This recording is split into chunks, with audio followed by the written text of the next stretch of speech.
The classic mistake when camping is people think tent, brilliant. They think sleeping bag, brilliant. But the most important thing you can bring is your air mat.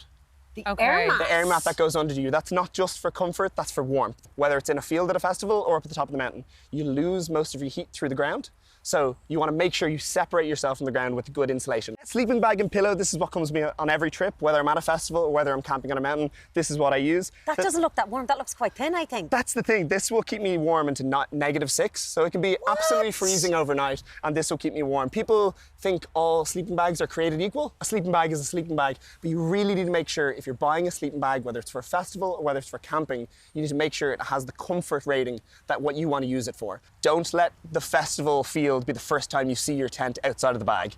Likely for most people, the last time they pitched a tent was at the last festival. And if it was an EP that was raining or it was all together that was raining. What do you mean if? If it was.